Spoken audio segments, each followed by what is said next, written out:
In a recent study, researchers found that people are less likely to suffer from Parkinson's disease if they have their appendix removed early in life.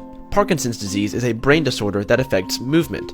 Symptoms start gradually that lead to shaking, stiffness, and difficulty with walking, balance, and coordination. Across the world, about 10 million people suffer from this neurodegenerative disease.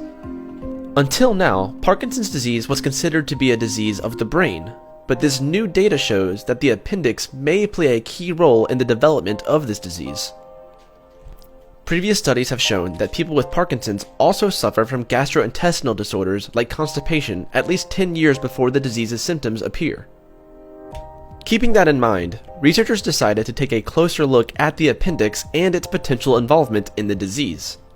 In the recent study, researchers analyzed healthcare registries that contained information on more than 1.6 million people in Sweden over 52 years. They compared the chances of developing Parkinson's disease among those who'd had their appendix removed with those who hadn't.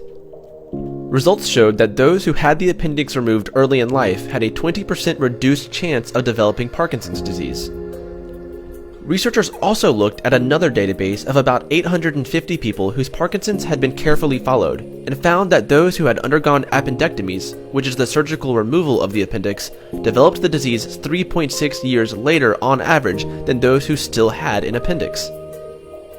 After analyzing 48 samples of appendices taken from people with and without Parkinson's, researchers found that 46 had clumps of alpha-synuclein protein. This protein is found in the brains of Parkinson's patients in the forms of clumps. These clumps are toxic and lead to nerve death.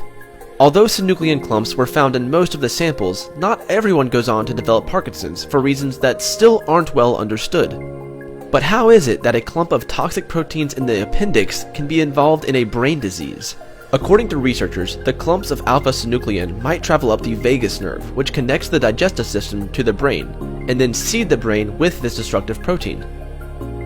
If that is the case, then drug therapies can be developed to cut down on the protein's accumulation in the appendix, thereby lowering the risk of Parkinson's.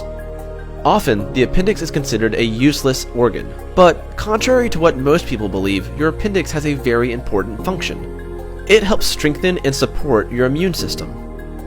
The appendix has a high concentration of immune cells within its walls and functions as a lymphoid organ. Lymphoid organs help the maturation of immune cells called lymphocytes. The human appendix helps in the maturation of specific lymphocytes called B cells. These B cells produce antibodies that attack invading bacteria, viruses, and toxins. Your appendix is also involved in the production of certain molecules that help direct the movement of lymphocytes to various other locations in the body. A type of antibody called immunoglobulin A, or IgA, is produced in the appendix. This antibody plays an important role in mucosal immunity. Your appendix is a storehouse for beneficial bacteria. These good bacteria help the gut recover from infections and protect the intestine from further infection by harmful bacteria. So, in the meantime, experts stressed that they do not recommend anyone go out and get an appendectomy to cut the risk of Parkinson's. A lot more research is needed to find why the appendix has these clumps in the first place.